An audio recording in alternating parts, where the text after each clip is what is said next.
Nang dahil kay Amy Marcos, nagkagulo ang Senado dahil sa ipinakita at pinanood na video presentation na kung saan ay puro fake news at paninira lamang ang laman at pawang walang katotohanan at puro paninira lamang sa mga ilang senador ang laman nito.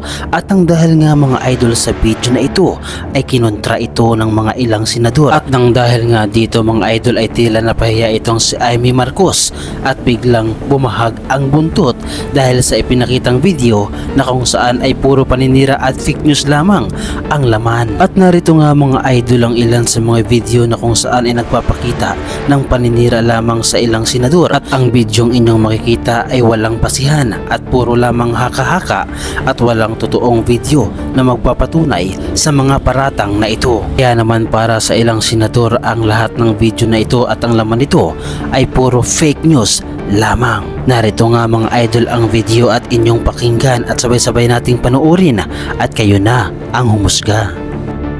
Nagiging isa ng malaking sindikato ang pamahalaan. Sinusuportahan ito ng mga dating kalaban, mga tinulungang manalo noong nakaraang eleksyon, mga may galit sa nagdaang administrasyon.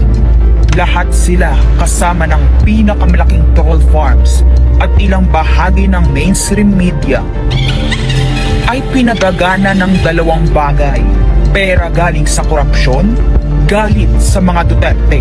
Mahalaga ang liderato ng Senado para sa mga korap at nakasandal sa mga buwaya ng kapangyarihan.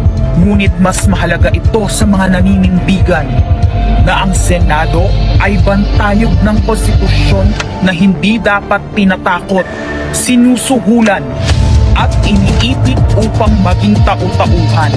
Maaaring hati ngayon ang Senado. Maaaring kanya-kanyang bersyon ng kwento. Wala nang pakialam kung ano ang totoo. At nang dahil nga mga idol sa video presentation na ito na puro kasinungalingan, ay hindi napigilan nga mga idol ng ilang senador na kontrahin ang video na ito at strike, katulad na lamang ni Senador Raffy Tulfo. At sa video na ito ay makikita natin kung paano ipahiya ni Senador Raffy Tulfo itong si Senadora Amy Marcos. Support the motion of Senator Mig Subiri to strike sa record yung video presentation ni Senator Amy Marcos. I've been in public service broadcasting sa media for almost 30 years now. First time ako nakita ng House House presentation kanina. But before that, let me tell you this. Sana wag natin gamitin yung plenary para sa mga conspiracy theories natin. Sana maging totoo lang tayo. Again, babalikan natin yung sinasabi ko, experience ko sa media. 30 years na po ako sa media. Kapag ako po or anybody from the media, professional, legit, hindi yung house show, pag gumawa ng expose, binabakapan yan ng video related doon sa expose. Hindi yung gawa-gawa, hindi yung katang-isip, hindi yung opinion. Pag naglabas ng expose ng isang tao, especially dito sa bulwagang ito, dapat related doon sa sinasabi noong senador.